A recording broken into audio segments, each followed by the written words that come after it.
안녕하세요. 그 나이키 실적 발표 후에 주가가 하루 만에 15% 넘게 확 뛰었잖아요. 네네, 맞아요. 엄청 올랐죠. 근데 이게 막상 뚜껑을 열어보니까 성적표는 작년보다 뭐랄까 꽤 안 좋았거든요. 겉으로 보기엔 좀 그런데 왜 시장은 이렇게 막 환호했을까요? 네, 그게 참 재밌는 포인트죠. 그래서 오늘은 그 공유해주신 네이버 블로그 분석 자료 보면서 나이키의 최근 실적하고 또 앞으로 전략이 어떤지 좀 깊이 파고들어 볼까 합니다. 좋습니다. 단순히 숫자만 보는 게 아니라 이 변화가 진짜 뭘 의미하는지 같이 한번 알아보시죠. 네, 일단 그 표면적인 실적부터 보면요. 4분기 주당 순이익, 그러니까 EPS가 0.14달러였어요. 작년보다 무려 86%가 확 빠진 거죠. 86%나요? 네, 매출도 11억 달러로 한 12% 줄었고요. 이제 2025 회계연도 전체로 봐도 순이익이 45%, 매출은 거의 뭐 10% 가까이 감소했습니다. 숫자만 들으면 진짜 좀 실망스러운데 여기에 뭔가 다른 이야기가 있다는 거군요. 그렇죠. 핵심은 시장 기대치가 이미 엄청 낮았다는 거예요. 아, 눈높이가 낮았다. 네, 예상했던 EPS가 0.12달러, 또 매출은 10억 7천억 정도였는데 이걸 다 넘긴 거죠. 예상치보다는 EPS는 한 14%, 매출은 3.5% 정도 더 나온 셈이에요. 아하. 그러니까 시장은 그래도 생각했던 것보다 낫네, 최악은 피했네, 이런 안도감. 여기에다가 또 CEO가 새로 내놓은 전략에 좀 기대를 거는 것 같아요.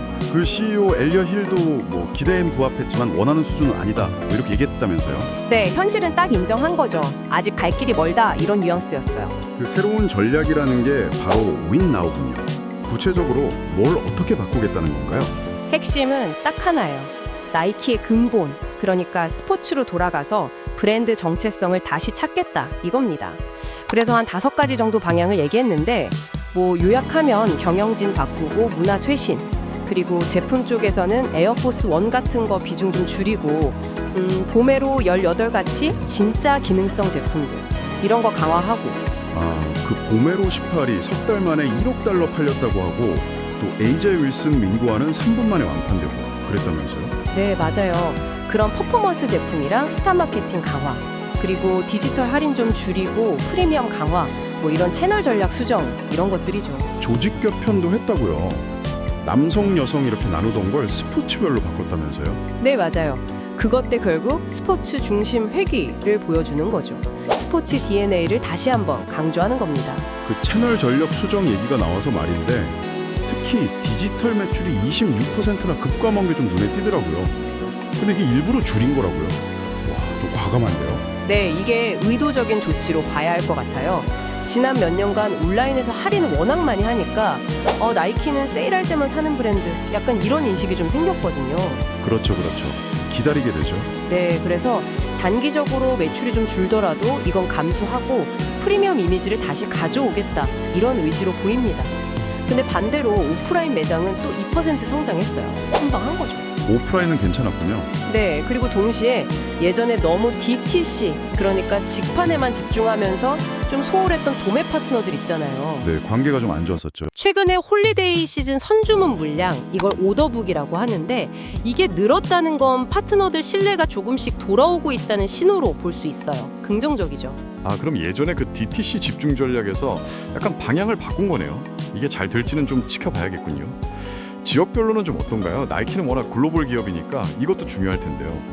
지역별로 온도차가 좀 있어요. 북미는 이제 막 회복 시작하는 단계 같고요.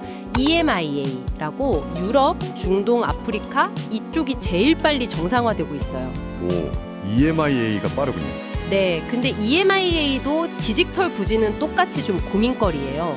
그리고 제일 걱정되는 건 사실 중국인데요. 중국이요? 네, 회복 속도가 좀 더디고 장기적으로 봤을 때 위험 요인도 좀 있어 보이고요.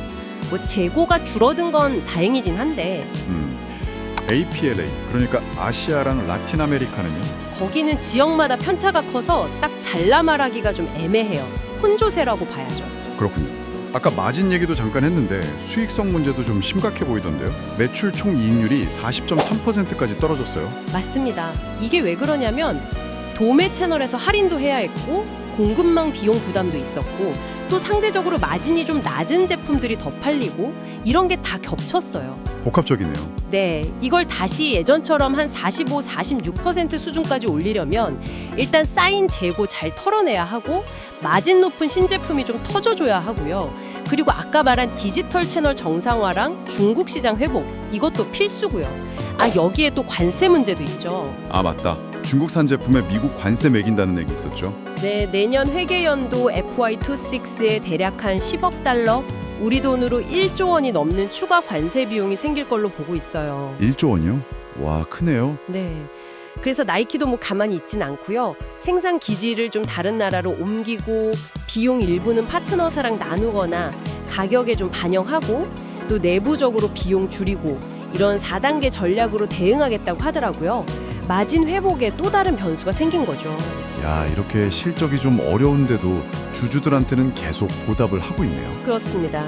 지난 회계연도 FY25에 배당금이랑 자사주 매입 합쳐서 총 53억 달러를 주주한테 돌려주었는데 이게 그의 번 돈의 166%나 돼요. 순이익보다 더 많이요? 네, 23년 연속으로 배당금을 늘려왔다는 그런 저력이랄까? 여전히 우리는 재무적으로 튼튼하고 현금 흐름 좋다. 이걸 보여주는 거죠.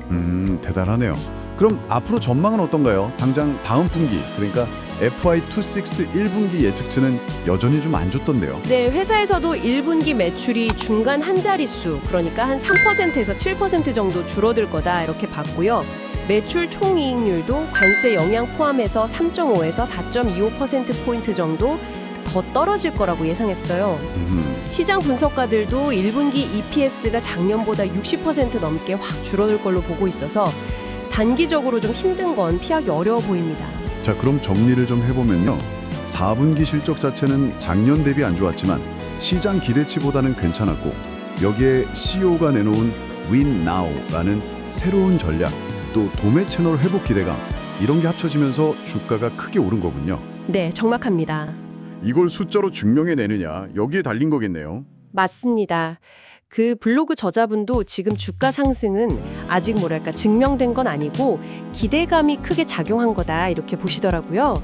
진짜 반등인지는 올해 하반기, 그러니까 FY26 2분기 3분기 실적을 봐야 알 수 있을 거고 지금은 추세가 바뀔 수 있는 어떤 초이 밀수는 있지만 이걸 막 강한 상승 추세라고 단정하기는 아직 이르다 이런 시각이신 거죠. 물론 뭐 나이키 브랜드 파워를 믿는다면 또 다르게 볼 수도 있겠지만요. 그렇죠. 그건 투자자 판단에 따라 다르겠죠. 네.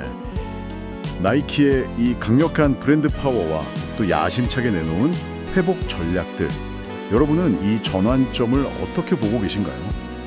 이게 그냥 기대감일까요? 아니면 진짜 반등의 시작을 알리는 신호탄일까요? 한번 생각해 보시면 좋을 것 같습니다.